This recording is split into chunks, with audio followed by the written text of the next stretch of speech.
जमीन खरीदना ना एक बहुत बड़ा फैसला होता है और भारत में ये NA, RL, NIT, गुंठेवारी इतने नाम हैं कि आदमी कंफ्यूज हो जाए। हाँ बिल्कुल, बहुत सारे टर्म्स हैं। तो आज हम इसी पे थोड़ी बात करेंगे, जो जानकारी हमारे पास है उसके हिसाब से, कि भाई इन प्लॉट्स का असली मतलब क्या है। हाँ, और खरीदार को क्या ध्यान रखना चाहिए, ये जरूरी है समझना। चलिए फिर शुरू करते। सबसे पहले ये NA प्लॉट, ये क्या चीज है? देखिए, NA का मतलब है नॉन एग्रीकल्चरल, मतलब वो जमीन जो पहले खेती की थी पर अब सरकार ने इजाजत दे दी है कि उस पर घर बना लो या दुकान खोल लो या कोई इंडस्ट्री लगा लो। अच्छा। पर इसके लिए वो NA सर्टिफिकेट लेना जरूरी होता है। उसके बिना अगर कुछ बनाया तो वो मतलब गैर कानूनी होगा। और लोन वगैरह? हाँ, NA प्लॉट पर बैंक लोन दे देते हैं अक्सर, ये एक प्लस पॉइंट है। ठीक है, तो ये मतलब पहला स्टेप हुआ कि जमीन खेती के लिए नहीं है। पर क्या सिर्फ NA होना काफी है जैसे घर बनाने के लिए? जरूरी तो है, पर सिर्फ NA होने से ये गारंटी नहीं मिलती कि वहाँ सड़क होगी या पानी आएगा या नाली होगी। वो बस जमीन का स्टेटस बदलता है कि अब ये खेती की नहीं रही।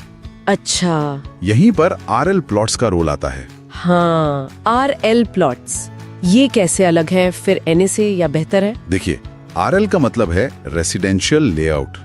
ये भी टेक्निकली NA जमीन ही है, पर इसे टाउन प्लानिंग या जो लोकल बॉडी है उसने खास घर बनाने के लिए अप्रूव किया होता है। ओके, मतलब स्पेसिफिकली रेसिडेंशियल यूज के लिए। हाँ बिल्कुल, और इसमें बकायदा एक नक्शा पास होता है। उसमें सड़कें कहाँ होंगी, पार्क कहाँ होगा, पानी की लाइन कैसे जाएगी, ये सब तय होता है। तो ये ज्यादा भरोसे का सौदा माना जाता है, क्योंकि ये सिर्फ एक टुकड़ा नहीं, एक पूरी प्लान्ड कॉलोनी का हिस्सा है। बैंक भी इस पर ज्यादा आसानी से लोन देते हैं। समझ गई, मतलब RL में सिर्फ जमीन नहीं, आसपास के डेवलपमेंट का भी एक तरह से वादा होता है। हाँ बिल्कुल सही। फिर ये NIT प्लॉट्स, ये नाम तो और सरकारी सा लगता है। हाँ, NIT मतलब नागपुर इम्प्रूवमेंट ट्रस्ट। ये जैसे नागपुर शहर में या ऐसे ही दूसरे शहरों में जो इम्प्रूवमेंट ट्रस्ट होते हैं, उनके डेवलप किए हुए प्लॉट्स होते हैं। अच्छा।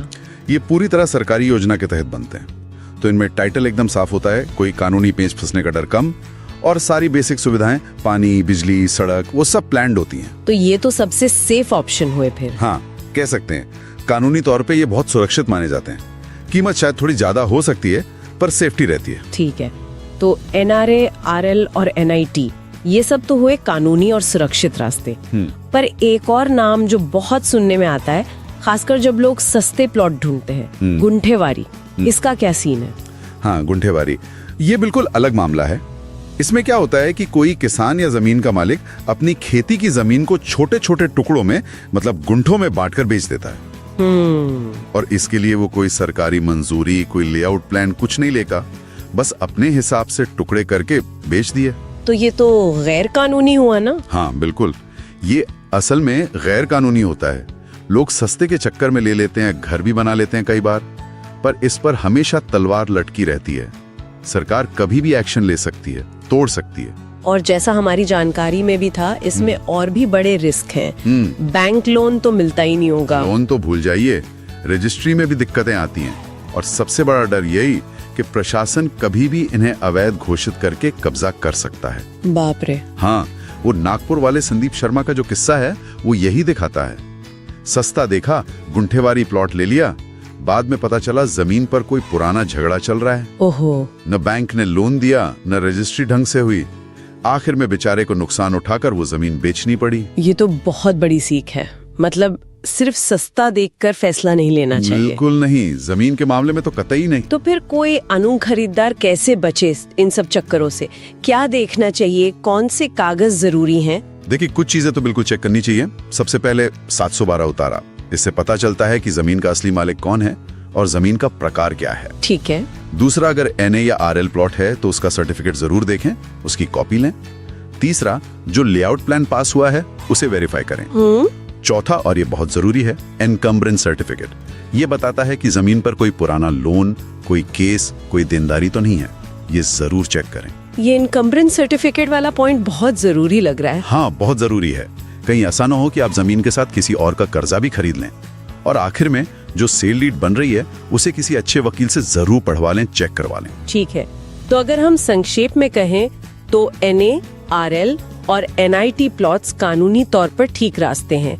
इनमें लोन भी मिल सकता है, घर बनाने की इजाजत भी होती है और आगे चलकर सिरदर्दी कम रहती है।